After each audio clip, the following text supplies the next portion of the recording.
Welcome to Wales Tech Week 2021.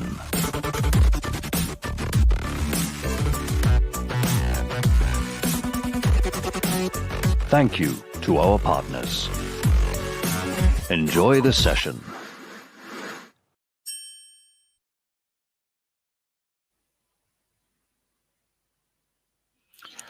Oh, good morning, everybody, and welcome to this session on the South Wales Industrial Cluster. We've got a great group of speakers in this session, and they'll be giving you plenty of detail about the overall cluster itself. My name is Bruce Adderley. I'm the Transforming Foundation Industries Challenge Director with the Industrial Strategy Challenge Fund.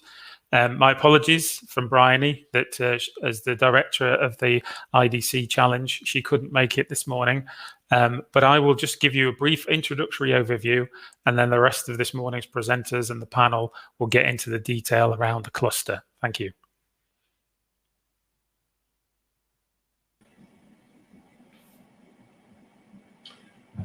Hello, I'm Stephen Thornton. I am the Public Affairs Manager at Valero Energy Limited, that's Pembroke Refinery here in South Wales. I'm going to give you an overview of the South Wales Industrial Cluster. So to begin with, the South Wales Industrial Cluster is still a developing cluster. It's an informal group of partners with a steering team, but big ambitions. The map in front of you shows the region with some of the industries included. Valero, RWE, Tata Steel, Tarmac, to name a few. The map shows the region with some of the industries, but also these industries are responsible for a large number of emissions, industrial emissions adding up to 10 million tonnes per annum of CO2, and power generation about 6 million tonnes per annum. We've got a huge growing offshore renewable capability in the Celtic Sea, a huge tidal range. We also have an LNG import bringing in about 20 to 30% of the UK's natural gas. So Milford Haven itself in South Wales is a huge energy hub in the UK. We've got no local geological storage capabilities that we're aware of. There may be some in the Celtic Sea, but we're developing CO2 shipping to other regions as a necessity. So the challenge is, how do we get to net zero between now and 2050 with those industries and those geographical opportunities? We've got three main projects running that are being presented next. The cluster plan has been presented by Tony Parton from CR+, the deployment project by David Jukes from Costain, and South Wales with both eyes open, Sam Priest from ERM. These IDC and TFI supported projects are proving to be an excellent team building process for us. Lots of synergies between the companies in South Wales, and we're learning about each other and what we can do to help each other reach net zero. It's one of the things we've learned through these projects is that only by working together as industries will we be able to reach net zero with any certainty. There are lots of different industrial processes we can help each other with and understand, and by sharing that knowledge and best practice, we've got a better chance of reaching net zero. So each industry really has to understand the technological options here. So there are 5 steps that each industry will need to go through, particularly looking at energy efficiency, fuel switching. For example, we've got a large cogen here on site, which we're going to commission in Q3. At the moment, that's going to be run by natural gas, but there is opportunity in the future to fuel switch that to possibly to hydrogen. So smart networks, CCU and CCS as well. So carbon capture and utilization, and carbon capture and sequestration. So each of our industries in South Wales need to understand what options we have. Also infrastructure as well. You can't move forward with these 5 steps unless you understand and are able to use the infrastructure or develop infrastructure needed to reach net zero. So this infrastructure will move towards presenting mini clusters across Wales. We've already discussed a little bit about Milford Haven Milford Haven itself is a mini cluster and has been a mini cluster before the development of SWIC due to the synergies between the natural gas terminals here, the LNG terminals. We've got a Pembroke power station and also Valero too, plus all the opportunities for offshore and onshore wind as well. So a huge amount of transport fuel, energy, and natural gas already here, which provides opportunity possibly for blue and green hydrogen. Also, it's important to understand the policy and financials. There are a number of business models being presented by BEIS at the moment, which are still to be worked through, and for industries to understand how they will work, that will influence how industries move forward and develop towards net zero. But understanding those business models is absolutely crucial, and our representatives are working closely with BEIS and expert working groups to look at that. If you look at this map here, you can see at the potential here, there is a potential for a hydrogen gateway directly in Milford Haven, again through the capacity for 30% of the UK's natural gas. The LNG sites are crucial here, but also potential for hydrogen to be moved and across South Wales.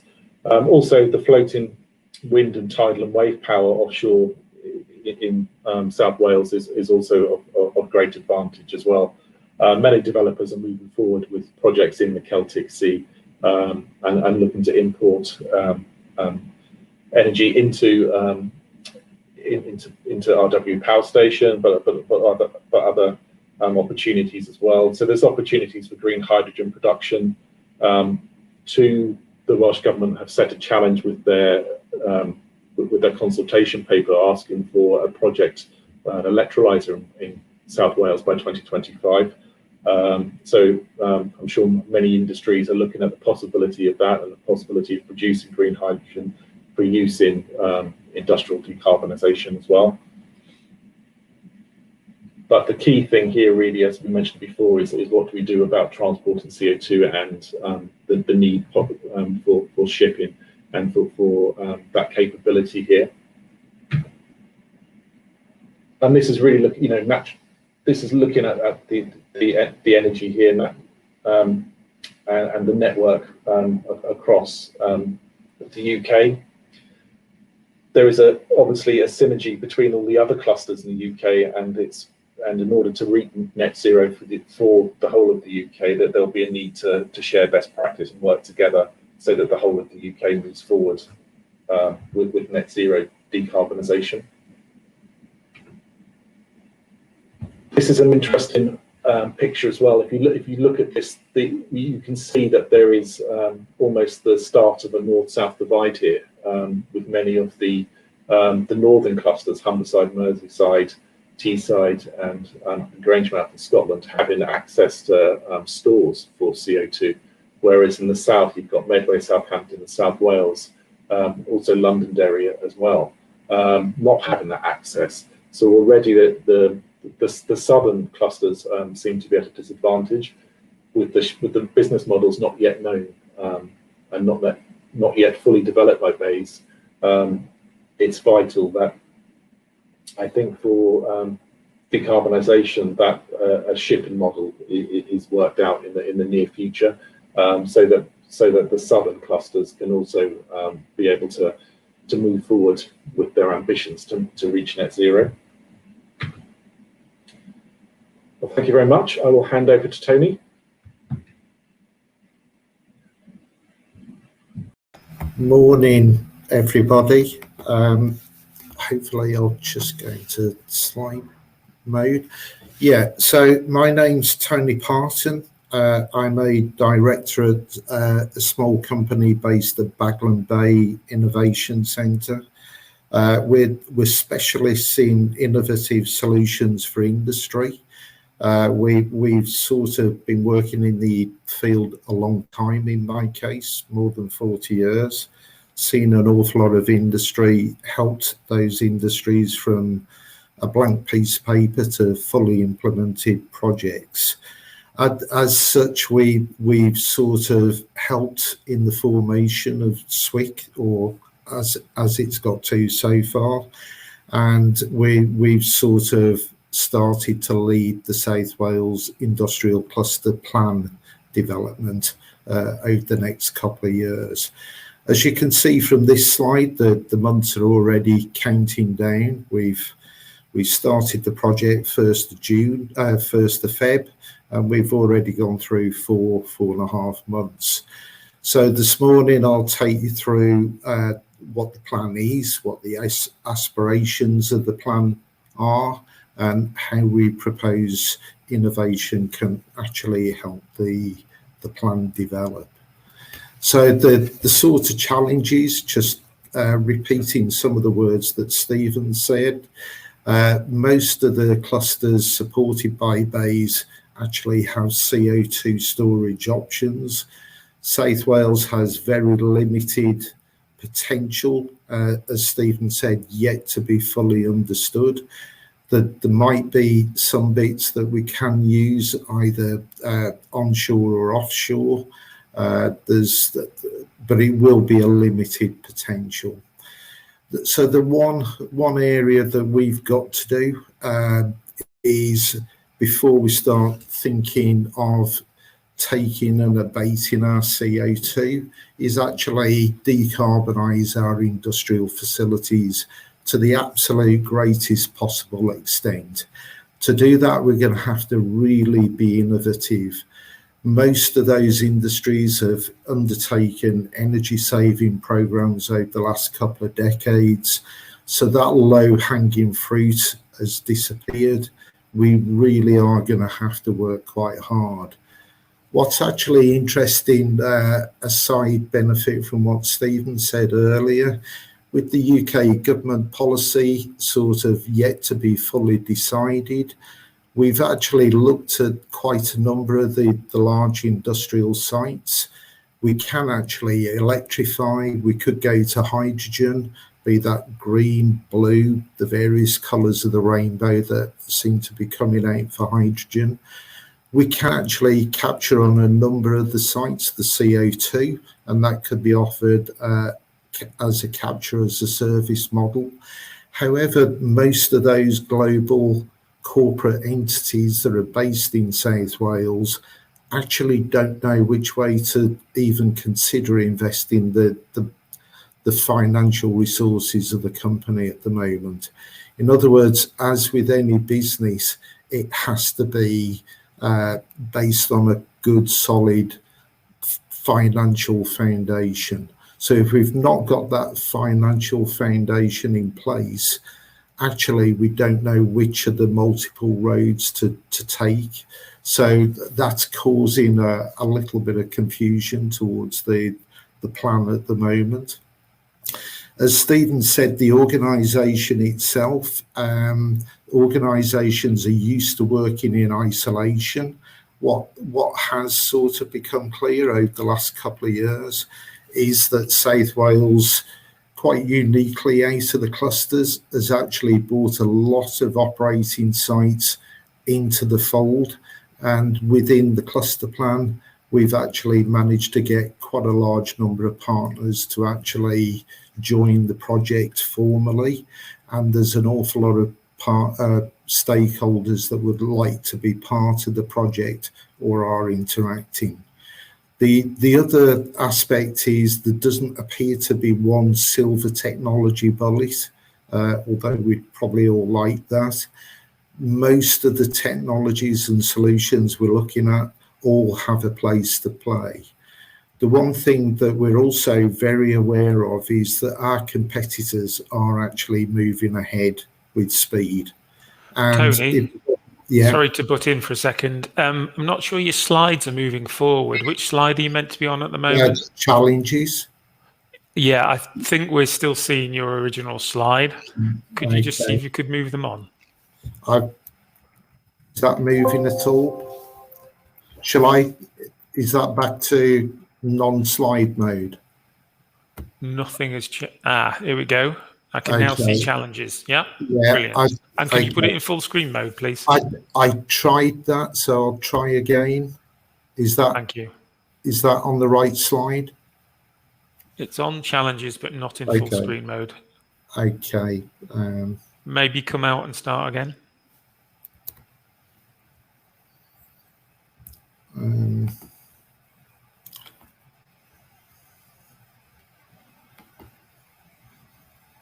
I'm unsure what to do now. If you Shall I stop sharing and reshare? can you launch full screen mode and then screen share?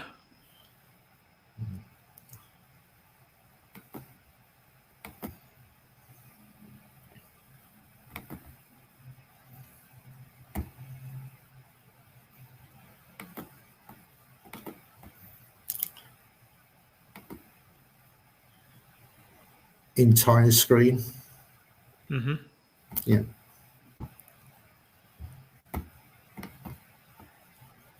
No. I'll just go through on this, if that's okay. It looks like that what we'll have to do. Okay. Sorry. Yeah. All right, Tony, no worries. Okay. So I'll just go down to the next slide. Has that gone to the next slide? Yes, it has. Thank you. Yeah. Okay. Right. Okay. So where does the cluster plan actually fit in with the other projects? As Stephen said, you've got this entity that is forming, which is SWIC. You've got the project deployment, which I won't go into much, apart from the fact that David at Costain will sort of lead you through that project. That is really looking at the very large industrial sites and looking at the big hit for South Wales. However, as net zero implies in its name, we've actually got to get to zero. So what's left is actually turning out to probably be the more difficult to decarbonise. We're going to have to probably be much more innovative, much more sort of active and agile in that area. Although we've got sort of maybe 20%, 25% in that sort of area, it will require some thinking. We will get infrastructure from those large projects, hence there will be a very big interaction between deployment and cluster plan. But within cluster plan, we will actually take the findings of that programme and build it into an overarching plan. But we will be looking at the other pieces of the jigsaw, the resources, the collaboration, the technologies, the infrastructure, etc. To actually bring that into play, we've actually got, as we said, 30 partners. They cover the distribution companies, there's power generation, there's liquid fuel supplies, Stephen from Valero, etc. We've got operating sites, people like the nickel refinery, like Tata Steel, like Celsa Steelworks, Rockwool. So all the major industrial sites within South Wales are generally part of the programme. So how does this all come together? Well, actually, apologies for the diagrams. Some of the you might not be able to read, but we've actually got clean energy as one aspect, be that either green hydrogen, blue hydrogen, but it will be clean in its end user state. There's carbon capture will be a work package, the all important shipping for South Wales, which is absolutely key, because it doesn't matter how innovative we are at the demand site level, we can't actually eliminate all carbon without that final capture and shipping.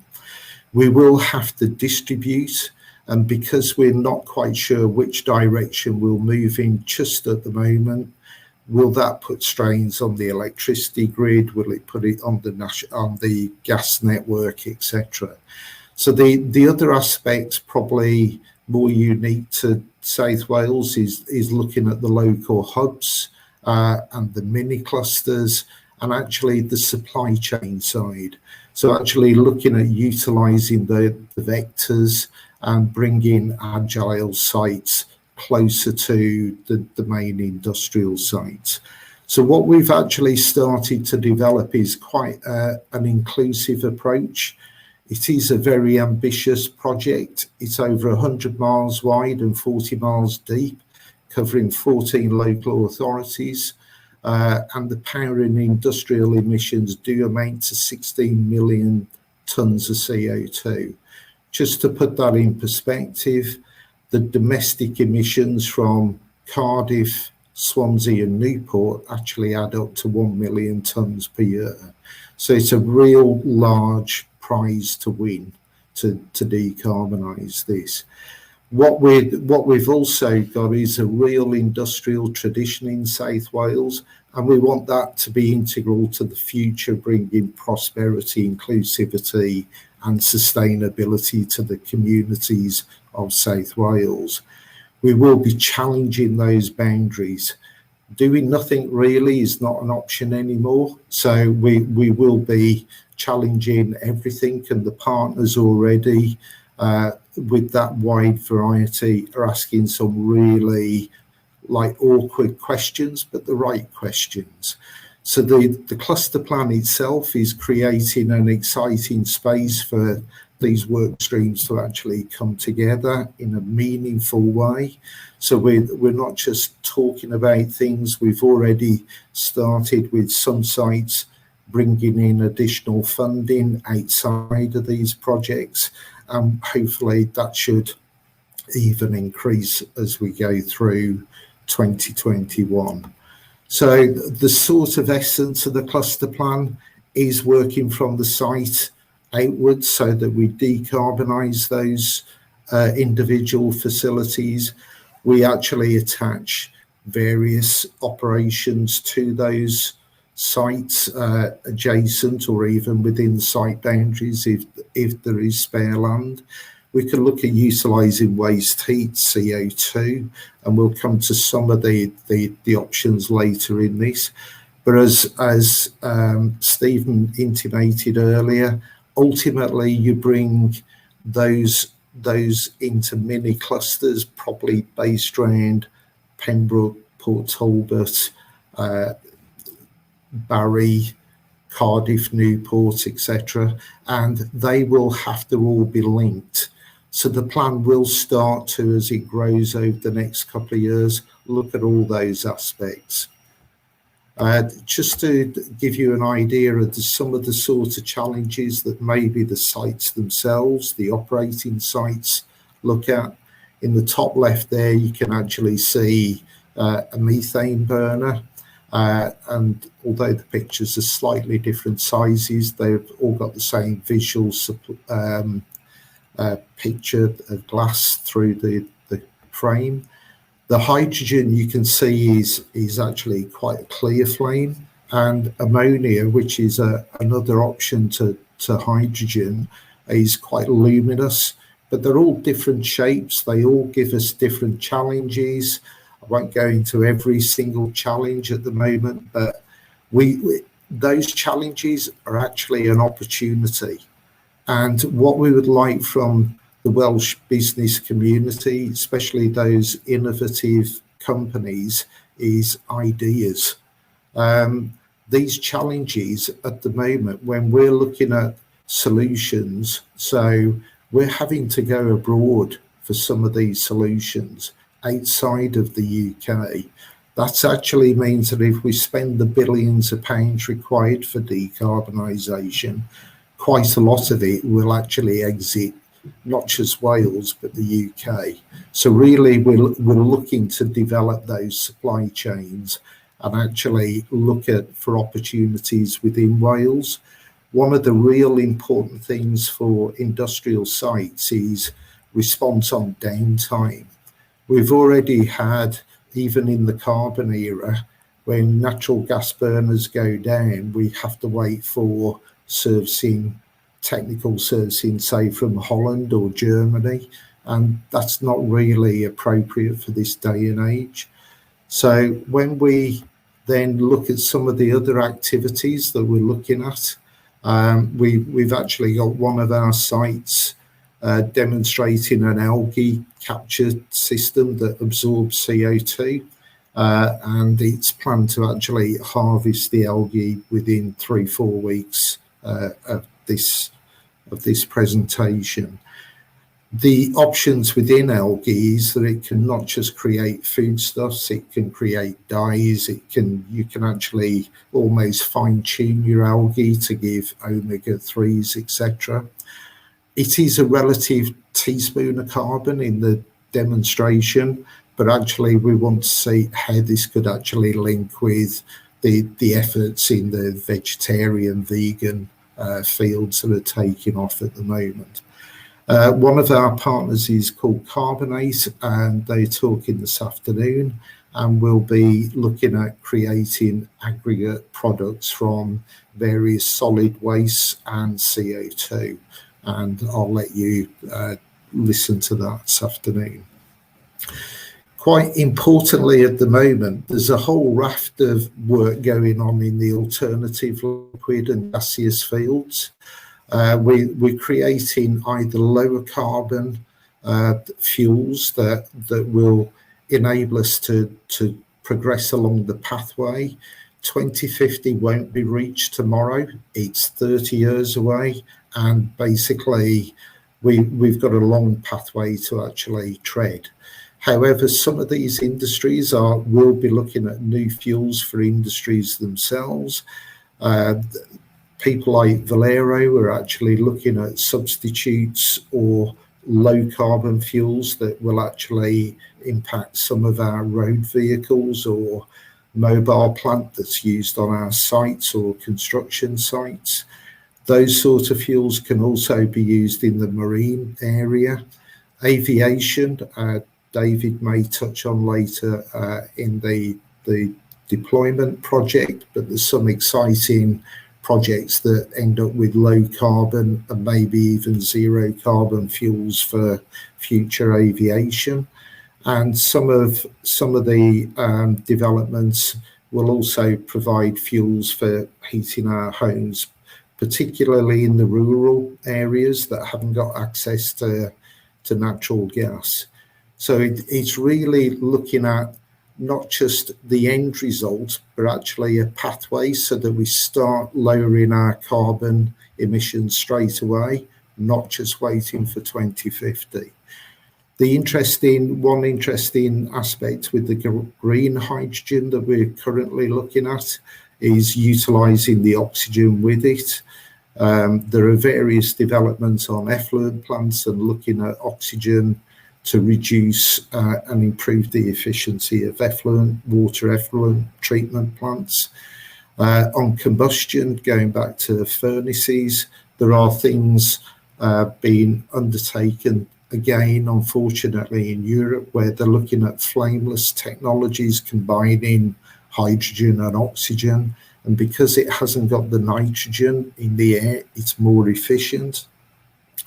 It actually can be a more homogeneous flame front, giving far better temperature control within the processes. And the other aspect is it doesn't actually provide NOx emissions, which obviously over the last few years has been quite a major news item regarding health. The other areas that we're currently looking at are actually looking at creating. We still need carbon products. We need things like inks, electrodes, plastics, carbon fibers, etc. But we're looking at what are the options for production of those items where hydrogen itself then is a byproduct. So we actually end up with win-wins. So just to come to the end, how can Wales help itself really? We've got some very good ideas. We've got huge stakeholder engagement across like universities, local authorities, communities, the city deals, the Welsh Government, UK Government, other clusters abroad. We're getting really interesting involvement from technology suppliers, and that we would like to encourage. But we realise we need all of those to actually come together. And there's things that we don't know at the moment. So actually, we'd like more of these ideas, and we'd like more from the Welsh business community, and especially those innovative startup companies that have got fresh new ideas. So we are looking at integrating people into the plan. Obviously, decarbonisation of the planet is one of the main aims. We've also said that circularity and resource efficiency, which Hannah and Sam will talk about later, is absolutely key to long-term sustainability. But as businesses, we do have to create profit, and that profit enables those resources to be put in to developing the cluster plan and actually delivering it. For those that want to join us, you're quite welcome to join us. We're starting to develop a couple of rooms at the Bagland Bay Innovation Centre as part of the cluster plan and deployment projects, and hopefully those should be complete in the next 4 to 6 weeks. So hopefully together we can actually build for our future generations. And at that point, I'll hand over to David. Thank you, Tony.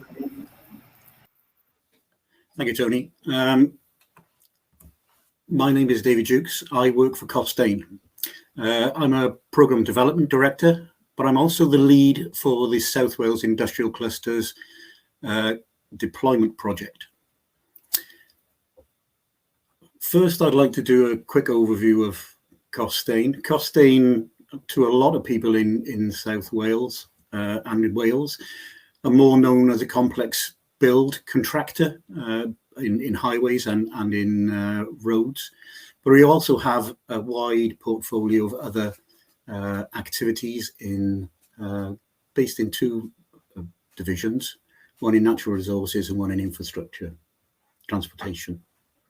So Costain's been about for 155 years. As I said, we have long-term strategic relationships with a number of clients. We have a number of deep domains across a lot of sectors, including the energy sector in which I work. And we are embracing the digital networks and digital as an entity within all of our projects going forward. Costain this year aligned itself with the United Nations Sustainable Development Goals, particularly focusing on the aim to create a greener future and to ensure Costain is a safe, inclusive and a great place to work where everyone can be at their best. We also work hard to ensure that we enhance the value that Costain contributes to society and make a lot of contributions, both in the way that we do our work, but also in the way we support small businesses and voluntary community and social enterprises. As part of our commitments to the UN Sustainability Goals, we set a challenging target for our organisation to be net zero by 2035. There is a lot of work that's been done in road mapping, where we will move not just Costain, but all the supply chain that we work with to this goal by 2035. We have a wide, diverse group of people working for Costain. We have over 3,000 employees, over 650 of which are chartered professionals. We have over 390 mental health first aiders. We're also in the Times top 50 employers for women, which we're very proud of. We take on a lot of graduates and apprentices, and we are developing a wide consultancy and technology base, which now has over 1,300 people in it. I'm only here to talk about the industrial cluster deployment project, which I am fortunate to lead. So first of all, in order to achieve net zero by 2050, South Wales must decarbonise industry, heat, power and transport, as been mentioned by Stephen and Tony. The deployment project aim is to identify options to reduce carbon emissions for carbon capture and utilisation and storage, fuel switching, including blue, green, hydrogen, ammonia, ethanol for aviation, and an infrastructure that supports that. We had grant funding during phase 1 of this project. We're now in phase 2, and that gave us the opportunity to work with a number of anchor projects and a number of partners, which really helped us to set us on that journey to net zero. A bit about the actual deployment phase 2 project. So our client is Innovate UK, and they are funded as part of the UK's government's Industrial Strategy Challenge Fund. It is a grant fund with match funding. So we've secured a total of £20 million grant, and that is supported by £17.6 million of industry match funding. The project started on the 1st of March this year and will carry on over 3 years. At a high level, we cover feasibility and pre-feed studies and the preparation ready for the on-site delivery, and hoping that our plan is that our first projects will be completed in 2025. This is just the start of the journey, and it is important to recognise that if all of the deployment projects are fully implemented, this will mean an investment of over £3.5 billion into South Wales. So what are we actually doing? So we cover a number of CapEx support projects around energy efficiency and CCUS for the industry within South Wales. But we're also carrying out a large number of engineering studies that cover a wide range of different subjects. We're looking at mass blue hydrogen production, both at Milford Haven and around the southeast Wales coast. We're looking at carbon capture, utilisation and storage technologies right along the South Wales coast, from Milford in the west and to Newport in the east. It's important that once you capture that carbon, you know how to transport it and ship it. We're also looking at solar energy to produce green hydrogen and ammonia. And we're also working to look at the imported LNG that comes into Milford Haven and how we can turn that into blue hydrogen and capturing that carbon to ensure that the products are as low as possible to net zero. We have a large industrial decarbonisation element, and that's looking through fuel switching and, as Tony mentions, process efficiencies. And we're looking at cleaner energy production through the use of blended blue hydrogen, and then in the future, potentially with a mix of green hydrogen. And we're also working with a number of partners on the production of cleaner transportation fuels. So we're doing an awful lot. And to do that, we need a lot of partners.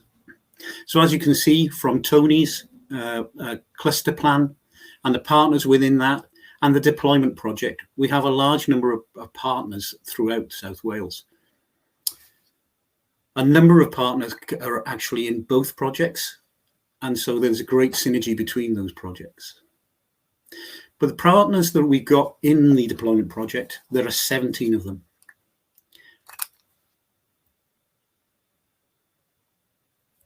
And these partners are spread right across South Wales.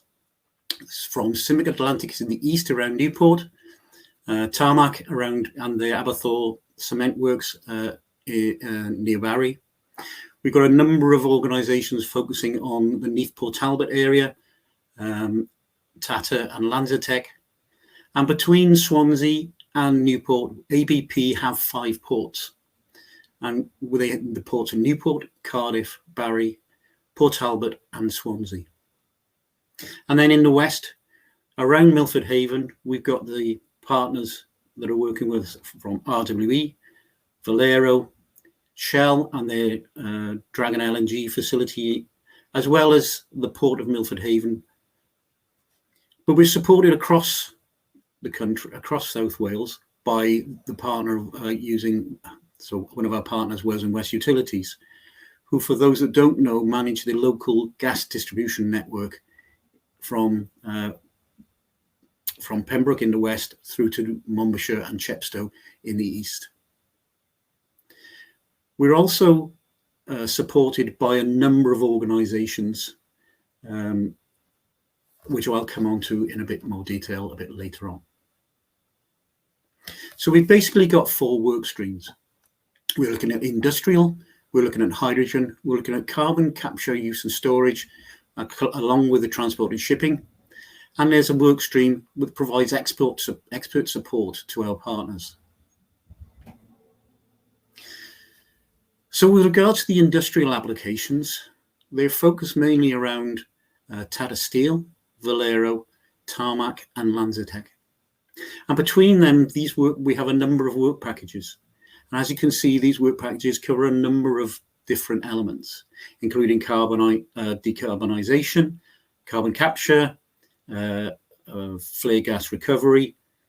But we're also looking at alternative raw materials for Tarmac at their Eberthorpe plant, and the production of low carbon jet fuel, which will be explored by our partner Lanzatec.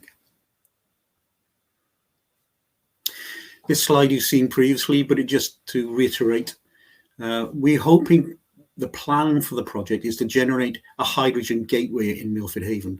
But that doesn't mean that's the only place we're looking to generate hydrogen.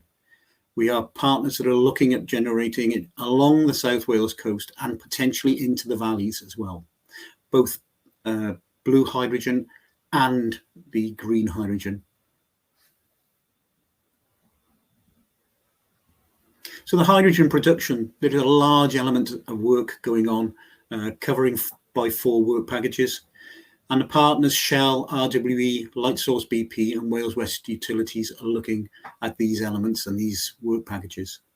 And again, they look at transforming the gas used in the RWE's CCGT facility in Pembroke through to production of hydrogen, blue hydrogen at the Dragon LNG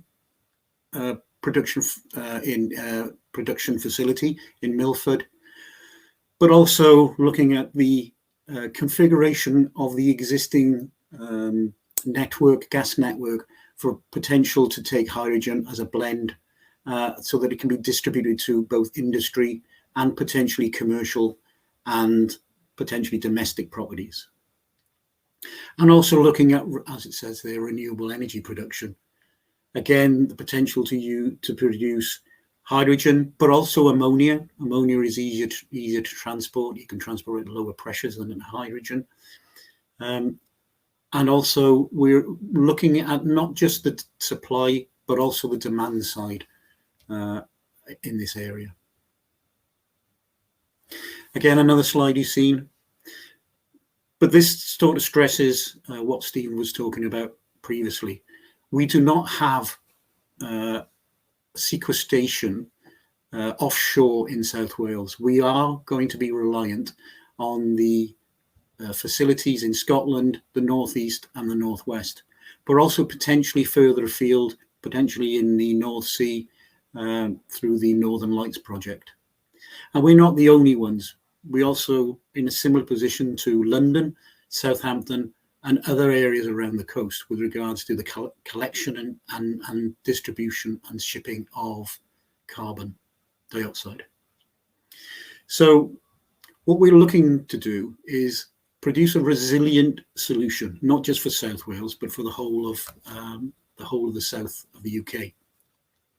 And that resilience will also help in maintaining a feedstock into the offshore for sequestration both in Merseyside and, as I said, over on the west of the coasts of the UK.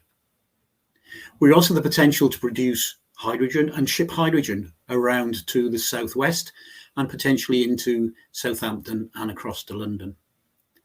And also there's the options of shipping right across the world, potentially Wales becoming a net exporter of hydrogen to other parts of Europe and potentially across the Atlantic Ocean. And these are the work streams we're currently looking at. They're supported by our partners ABP, the Port of Milford Haven, Progressive Energy, SWICC Atlantis Energy, and Shell.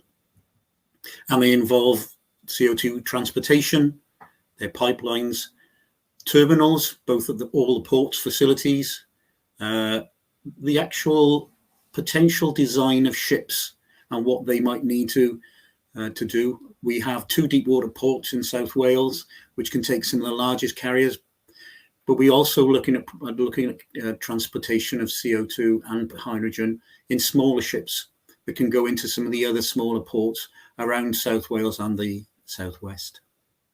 And that requires us to look at jetty modifications and potential mechanisms for loading ships and unloading, both in Port Talbot and Newport and in Milford Haven. And I talked about the other work stream. The other work stream, very importantly, provides support to our other partners. And it's not just technical support, it's support around the legal, legislative and policy environment in which we're working in. It needs stakeholder engagement, both at a UK and devolved government level. It requires us to be looking at the most innovative technology and being able to share knowledge through other clusters. And also, also equally importantly, we need to make sure that the work that the deployment project is doing ties into the work that Tony and CR Plus are doing with the cluster plan, which is not only a plan for South Wales, but will eventually feed into a UK-wide plan.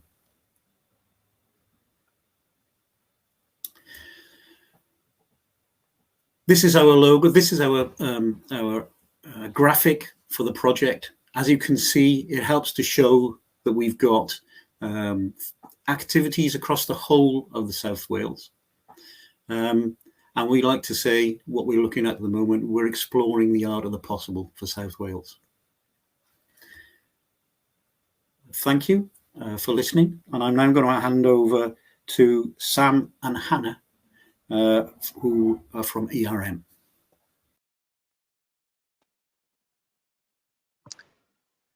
Good morning. Thank you, David. And thank you for the introduction to speak at Wales Tech Week. I'm Sam Preece. I'm a partner at ERM. I lead our activities in industrial decarbonisation across the EMEA region, looking at how we can support regions, companies and organisations as they go on their decarbonisation journey. We're going to be talking about our project that we're leading, and Hannah's going to go into some more detail shortly. But we're just going to sort of share initially some context and some of our insights that we're seeing as ERM, as a global leading sustainability and decarbonisation organisation, and where we see industrial clusters like South Wales Industrial Cluster SWICC, and activities more broadly in terms of the context of other things. So Hannah, if you can share the slides.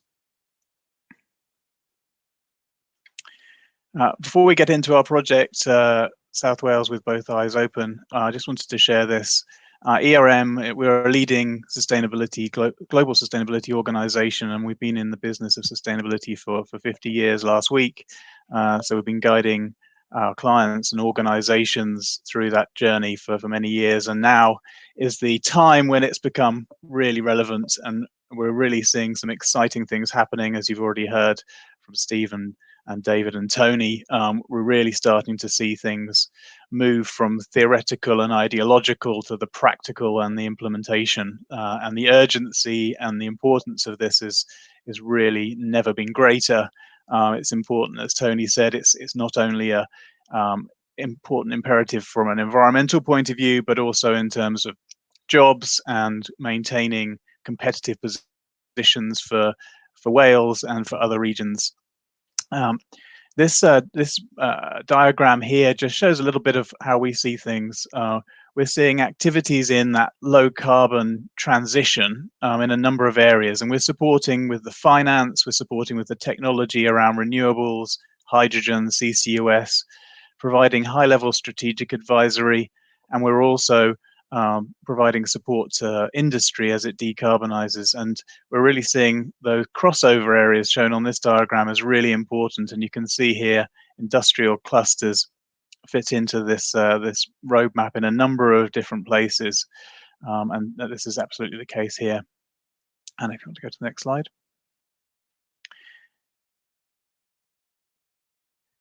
So what we're going to do is just talk a little bit about our project, and Hannah's going to give some more details and overview of the project, and hopefully give some ideas and context of how others could participate.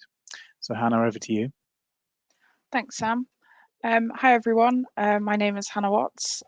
I work for ERM and I currently project manage our project, which gained funding through the Transforming Foundation Industries funding stream from Innovate UK as part of the Industrial Strategy Challenge Fund.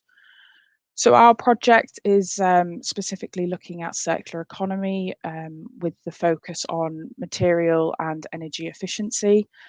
Our overall aim, as you can see on the slide, is to deliver a clear roadmap for industry in Wales, creating a just circular economy through full resource and energy efficiency, moving towards zero industrial material resource to the landfill by 2025 and 100% utilisation of resources by 2040, which many of our project partners have already made commitments to as part of their own organisations' drive to the circular economy. So, oh, sorry, I think you can still see the screen. So we aim to assist in reversing the decline in Wales by supporting the development of a clean growth future through growing new industries, progressing current industries and opportunities, but also creating new jobs and skills, all contributing to an integrated materials, resource and energy efficiency vision for the region. So our focus is on the foundation industries. This includes those that you can see on the screens, the metals sectors, chemicals, glass, paper and pulps, ceramics and cement. And we've also had involvement from a number of other industries as well and interested parties. So the project itself has different facets to it. It has 8 work packages in total to make the first steps for the region towards circular economy. So the first work package is around engagement and collaboration, just getting the right people around the table, start developing these relationships, having the conversations that need to be had between different sectors, different industries, whether that's, you know, the manufacturing ones within the foundation industries. We've had the opportunity to engage with the Welsh Government and Natural Resources Wales as our regulatory body, all through just trying to gauge what each of the partners want, what their personal, you know, their organisation goals are, but also how we can all collaborate and achieve this vision for South Wales in general and set the South Wales aside from the rest of the UK in terms of our innovative approach. So one of the main parts of our project at the moment, which started back in August of last year and will actually be ending at the end of next month in July. And so what we're doing is we're developing a baseline, and this is around the energy inputs and energy outputs at a number of industrial sites. This is to gain an understanding of their operational efficiencies, understand what problem materials they may have in terms of waste management, and any waste heat or waste energy opportunities that there may be as well to utilize amongst the project partners. We're also going to map some potential commercial projects involving any identified synergies between the industrial sites. So this is where one site's waste or byproduct could feed into another site's as an input into their processes. So we'll also include any technology transfers. A lot of partners are already doing so much in the circular economy sphere of things, and there are many solutions that they found that can be replicated on other sites. There are also shared solutions where for example, if many companies have some waste which contain high value materials, whether there's a collective solution which could be explored to recover those materials. So one company doesn't have to put the investment up themselves, but there's that shared ownership of those projects and technologies. And Hannah, it's worth saying we're already seeing some fantastic synergies and opportunities where companies within the SWIC can talk to each other and collaborate and really find some competitive advantage through those collaborations. So it's already starting to see some benefits to those who are participating. Thanks, Sam. And we also have a number of academic partners, so research opportunities are also being identified where maybe we need to further our understandings of certain aspects of the circular economy.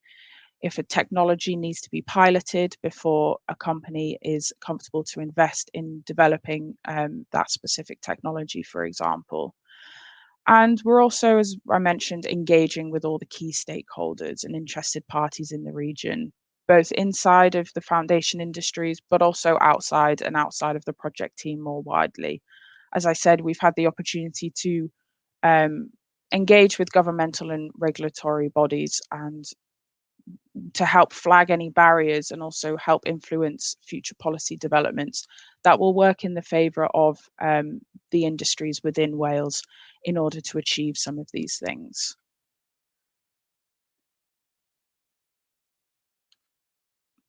So our project team spans across South Wales, similar to the other projects that Tony and Dave have spoke about today. And as I said, a key aim of this project is that engagement and collaboration. It's very much the first steps towards circular economy vision for the region. You know, we're not expecting to have all of the answers to all of the problems by the end of next month, for example. It is very much those first steps and just helping to develop those relationships. So what you can see on the screen is just it just shows the sort of geographical spread of our partners. We have some of the major foundation industries within the region involved, including Valero, Rockwool, Celsa, Tata, Steel, Tarmac. A number of the paper industries as well have managed to connect with our project through the Confederation of the Paper Industries. We also have had input from other industries like Valero, who also have a key interest in the circular economy side of things and trying to utilize as much of their byproducts as possible. We have a number of technical advisors, including ourselves, CR Plus, who have been looking at the energy efficiency side. We have Sexton Materials Research Limited, who have been doing the materials mapping and looking at the efficiency opportunities there. And we also have Darlow Lloyd, another specialist consultancy, and finally Capital Law as the legal ramifications of our project in terms of sharing of information, confidentiality, and things like that need to be considered in order for all of our partners to be comfortable with sharing the information and demonstrating the value of doing this. Capital Law also are very much in touch with this sort of energy and materials side of things and have worked with many of the companies before and also are involved in the cluster plan project, and they're able to sort of share the learnings from these sort of regulatory barriers and legal barriers that the partners are facing in order to pursue some of these opportunities. We also have Industry Wales involved for the policy and steering, and as mentioned, a number of academic partners, including the University of South Wales and Swansea University in the region, and also Cambridge University due to their specialist knowledge around materials efficiency. So to date, a coordinated cross-industry approach to share ideas and any issues has not really been achieved, making this project one of a kind type project. But we are seeing more and more clusters and other groupings of industry following a similar suit to this and realizing the value of engaging with each other, even if they are competitors. So there was a lack of this coherent vision for the foundation industries in relation to circular economy in the region. So we saw this as a great opportunity for all of us to come together. And Hannah, it's been incredibly successful at getting these partners talking, but and within the scope of this project, we're really focused on those industries. But what we've seen as ERM successful elsewhere is where those with insights from the tech sector and from other sectors are bringing their thoughts and insights to this as well, because we're going to need to really collaborate very broadly with some really broad innovation and ideas. So although it's not within the scope of this project, I think bringing those sorts of insights and different perspectives from different sectors is going to be really, really critical for SWICC and for decarbonisation across Wales more generally in the coming years. Yeah, great point. Thanks, Sam.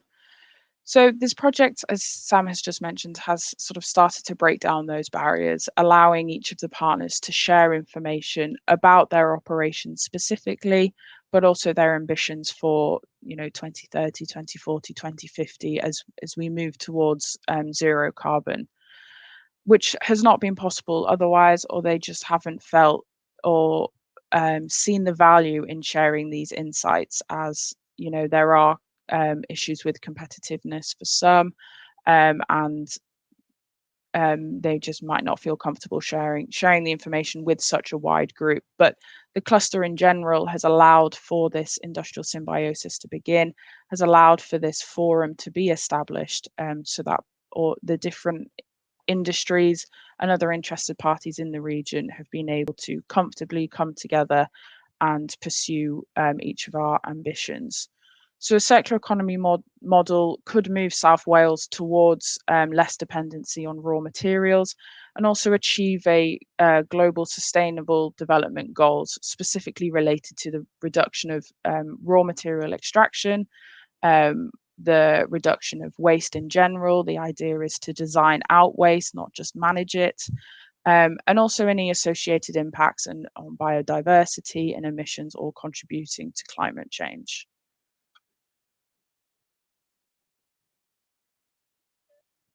So as I mentioned, our project is coming to an end at the end of next month, but this doesn't mean that our focus on circular economy will stop.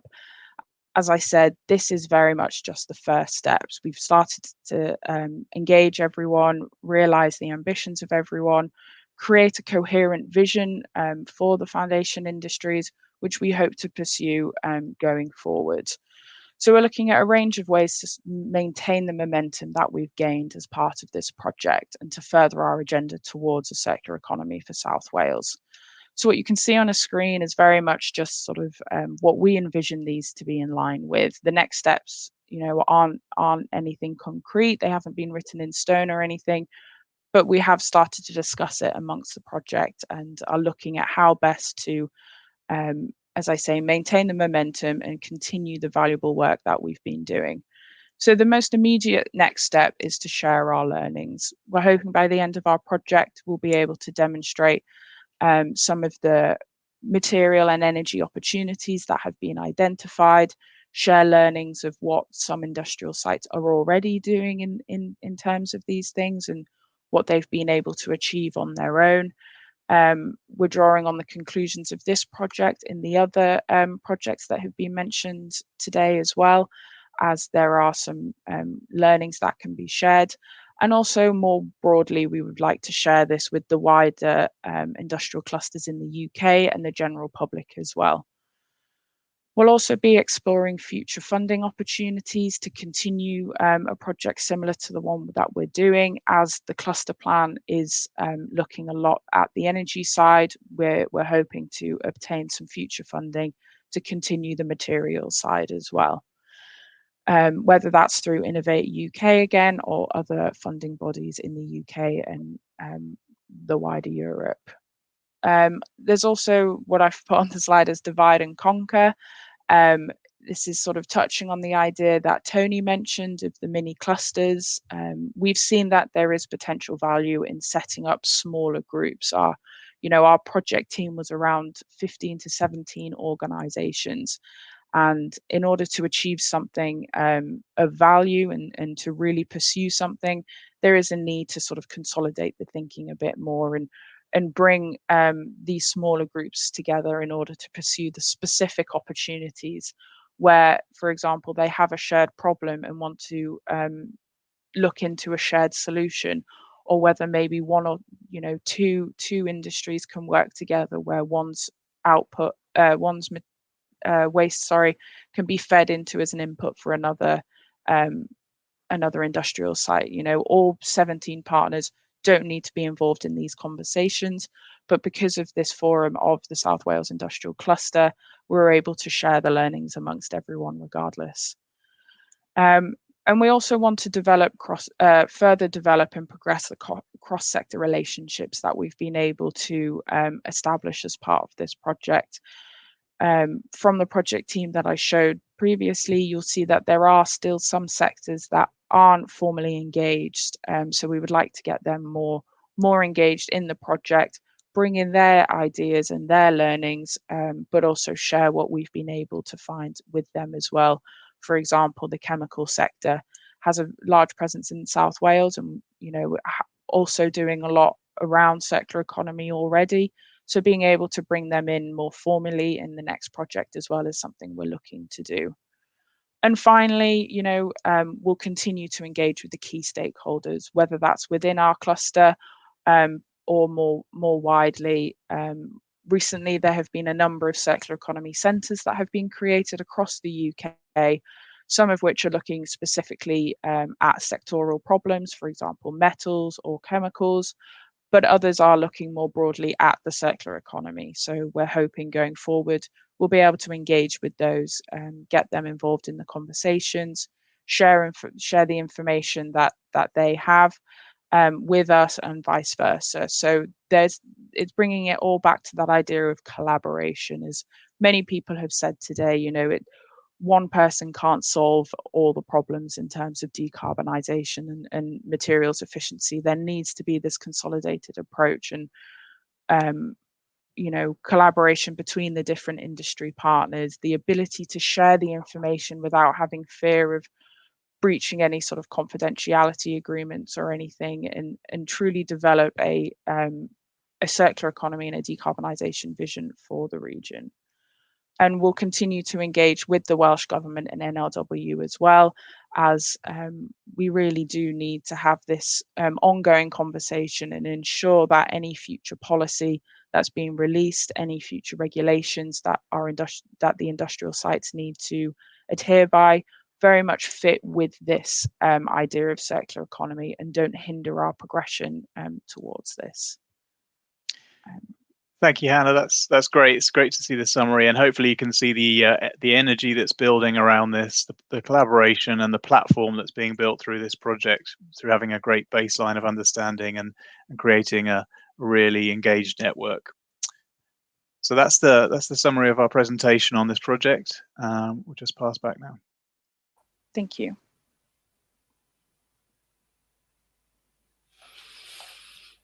Okay, I think we'll bring the whole panel together now. And on that, I should say, if people have got any questions for us as a group, please feed them in via the comments box. If you'd like to direct a question at any specific panelists, could you make a note of that as you enter your questions? That would be very helpful, thank you. And I'll do my best to feed them to the panel. Just so much in terms of what we've heard in the last 45 minutes to an hour. From a personal perspective, it's just been fantastic to see how the whole South Wales Industrial Cluster project is lifting off, how so many companies are already involved, more almost by the day it feels. are seeming looking to get involved, and just how those conversations are happening and the interaction and the working together across so many industries within the cluster. It is truly great to see. I hope you can hear that I'm really enthusiastic about this. I can remember back to 5 years ago, coming together with a small group of people to hold a meeting at Cardiff University when I was part of the UK CCS Research Centre. And we just came with the idea that if a cluster like this is going to get off the ground in South Wales, we have to work out what to do about shipping. Yeah, and Chris Williams was there, who you all know, and hopefully many of the audience do, and has been instrumental in getting all this going. And from that day, things have just gradually snowballed, and it's fantastic to see. But to going back to that point, Stephen, you talked about the shipping aspect up front, and I was just wondering how fast you think that's going to need to come to fruition to enable so many of these other activities to move forward at the pace that they clearly need to. Pretty fast, I think. The business models are the key, as I mentioned, but also within that, the cost of shipping as well, the cost per ton of CO2, the ability to store the CO2 before you ship as well, especially across the such a diverse and large cluster. The makeup of many of the other clusters in the UK are based around refineries in a short geographical area, whereas the South Wales Industrial Cluster is very much spread out. Although there's a huge amount of opportunity for storage at Milford Haven due to the current infrastructure which is already there. But I think in order to do that, I think that the governments really need to take the idea of shipping extremely seriously and move forward with the business model. So as individual businesses, we can start planning for the future, and we can understand what they will look like, so we can work out really what the real cost of shipping CO2 is in the UK. And do you feel that the government is getting to grips with that? It really is on board that the pace of that needs to accelerate, or do they need another shove in that direction? Probably another shove, I would say.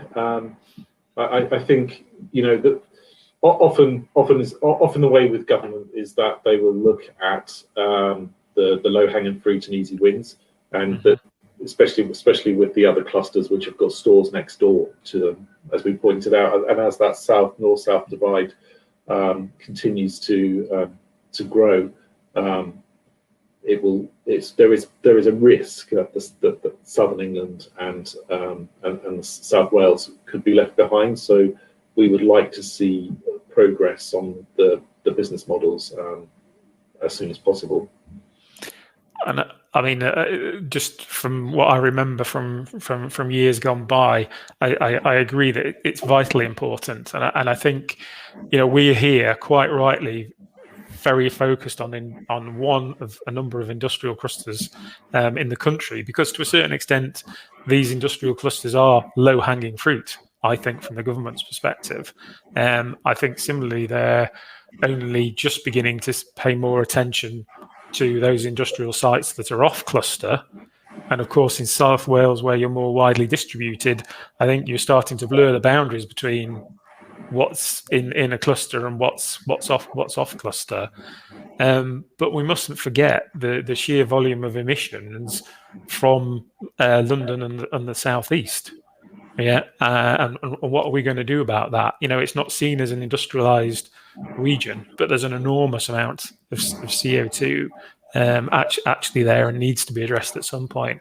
So I too think the shipping piece for the south needs to be investigated and pushed forward as fast as we can. On the piece, in terms of wider industries involvement and cross-sector involvement, it's been really encouraging, Hannah, to hear you about all those conversations between the different sectors. And if you forgive me for a moment to push what we're trying to do in terms of the Transforming Foundation Industry Challenge, because that's a real tenet of what we do. We say that nearly everything we do needs to be cross-sector because it's about overcoming barriers that individually those sectors can't overcome. And I think, again, this is what's happening with the wider cluster here. But you touched on information, and you have a legal firm within the consortium. And I know within the last year, I've had a number of conversations about how we can take the circular economy, resource efficiency, material efficiency piece forward, given the nature of the struggles that people have had with this in times gone by. Do you get a sense that a way forward is starting to emerge? Is there a new paradigm there? I think so. I think the key thing is that just a lot of the partners have seen the value in sharing this information, for example, which hasn't necessarily been a possibility before. I think there's no way of knowing what that will look like going forward. I think it's something that having this collaborative approach, as you say, and having the different cross-sector partners allows for different perspectives to be brought into the room. And instead of one person dictating what it should look like, we're able to sort of take on board everyone's own ambitions and what they see as the next steps forward in order to sort of pursue the valuable opportunities that there are in terms of the circular economy. Sam, I don't know if you have anything you want to add to that as well. Well, I was just going to say, I think there's a balance on this because openness and sharing is really important, and it can lead to commercial advantage for all parties. But the balance is struck with governance and control and understanding of what positions are being held by the individual partners as well as the collective. This SWICC is doing a great job at looking at how to structure that and how so that everyone can participate comfortably and feel that they're not misaligned with their own organizational objectives. And that's really, really important. And the other thing I was just probably going to say is, we've got a very global perspective on this, and these clusters, they're not a sort of nice to have. It's a competition out there. It's a hugely competitive space. So people are collaborating all around the world and trying to give themselves an advantage. So it's not an optional thing, this collaboration. It's essential to maintain the competitiveness of Wales and the region. That's in my opinion and our experience. So I think that was just a sort of, Bruce, a kind of perspective of this is a real imperative. This is not a sort of nice to do type thing, in my opinion. I think we really need to work together so that when we're coming up against other industrial clusters or regions or other, it gives us that competitive position. No, absolutely, and I'm not going to give any examples here, but I in my time in industry, I've certainly been in conversations where it's clear that some nations are quite fearful of that, frankly. In terms of the advantages that certain regions and certain countries may evolve to have over the next decade or so. It's going to be very interesting to see how that plays out. Tony and David, you both spoke about the importance of bringing in people with the right technology to make this all happen, and trying to ensure that as much of that, whether it's in terms of the innovation or in the end provision of that technology and indeed the skills we need from South Wales or perhaps the wider UK. So perhaps starting with you, Tony, and then David, if you could give a reply afterward. Are there any particular areas at the moment where you think, we absolutely need this, we need to find it shortly, because without it we're going to struggle?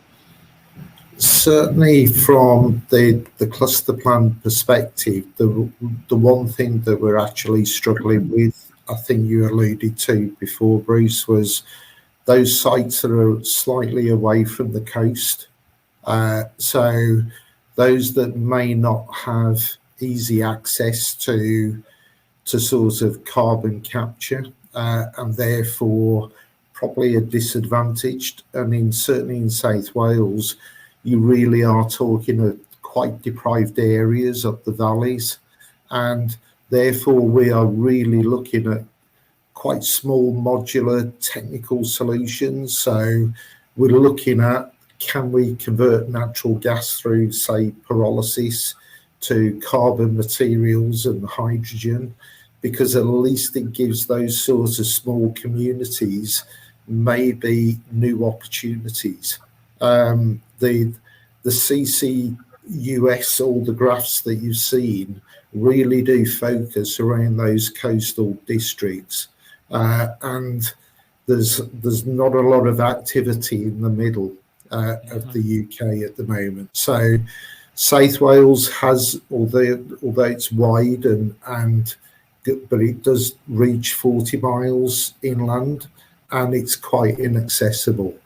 And if we don't watch it, we will leave those communities. So we are looking for quite small scale solutions. So for those communities, if we come up with pyrolysis, say, and it's 6 million tons of carbon, what are we going to do with 6 million tons of solid carbon a year? We haven't got a market. So it is finding those appropriate solutions. David will talk about those very significant at-scale solutions, but net zero, if we don't watch it, all those inland areas will get left behind. And that's where a lot of our skills and resources are a problem. So if the government came up with £100 billion tomorrow to say, there's a blank check, go and do it, we actually haven't got the skills and resources to get on with the job. And that is another major area that we're looking at. So we're looking with some of the companies on sort of innovation centres, but it is crossing those boundaries, thinking in integrated ways. So Stephen mentioned the base business models repeatedly. They're not even coming out in a coherent, logical way where they're working together. They are actually disparate. So I think we've all got a lot to learn in this area. And I'll pass over to David. Thanks, Tony. I mean, there are a number of elements that make South Wales unique, not just the fact that the geography, that as Stephen and Tony have alluded to, we cover a huge geographic area in South Wales with a very diverse set of industries.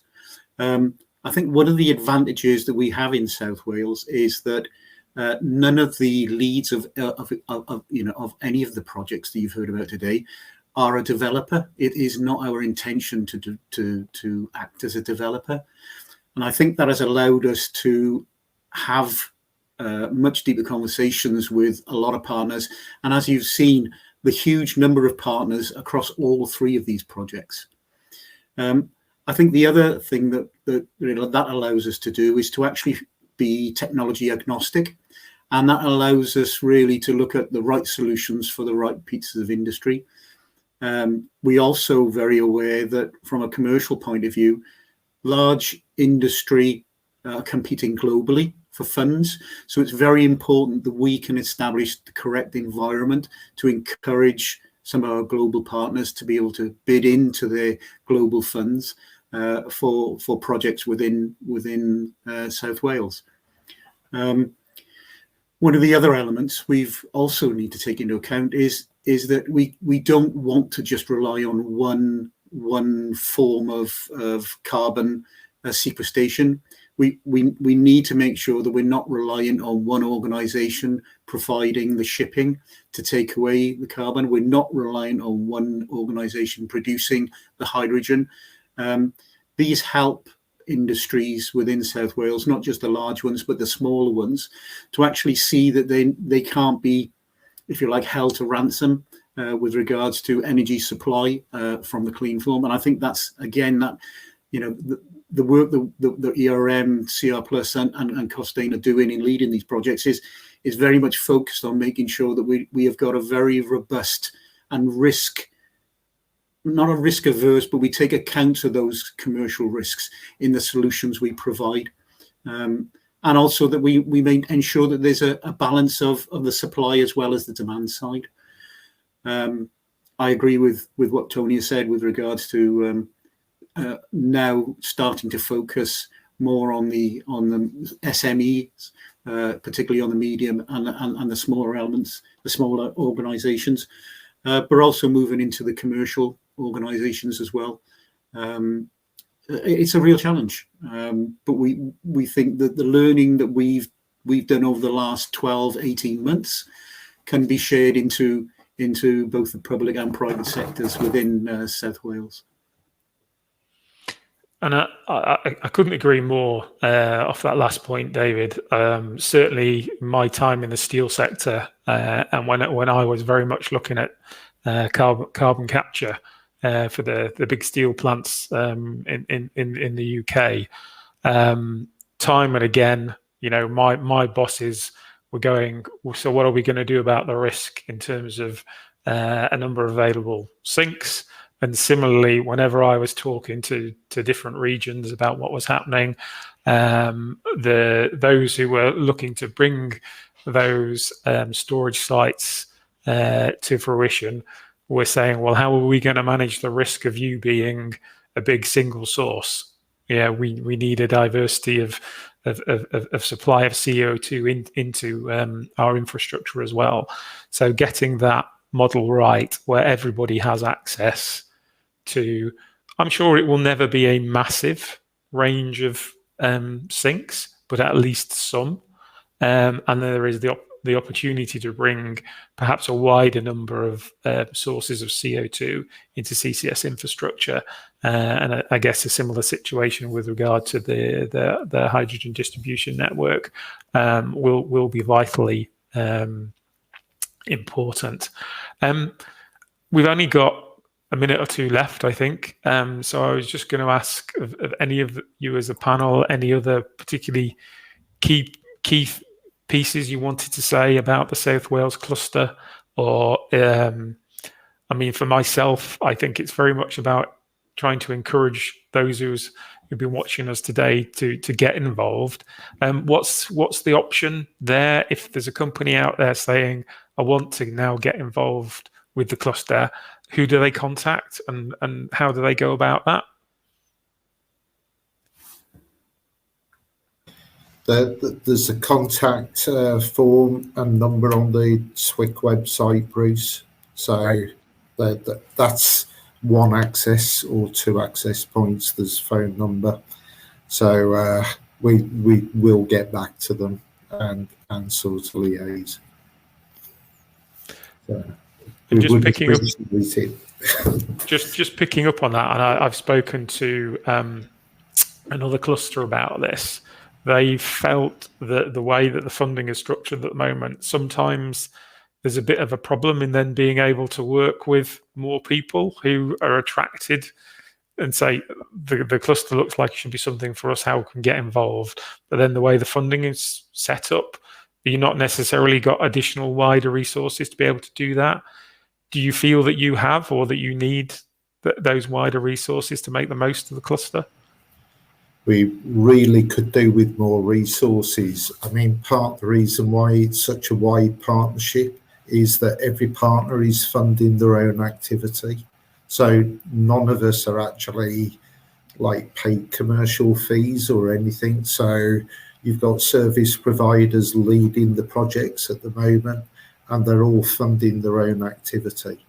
So it really is putting into the South Wales community at the moment, but it does actually restrict sort of services that can be offered. So it is actually a real issue, Bruce. Okay, so I think that's something that we'll hopefully pick up in further conversations. Can I thank all of you for a fantastic session?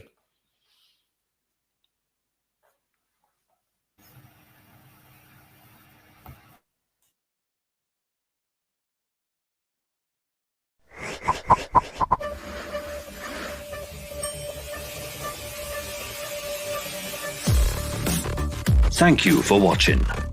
Rewatch all of our sessions online. Thank you to our partners.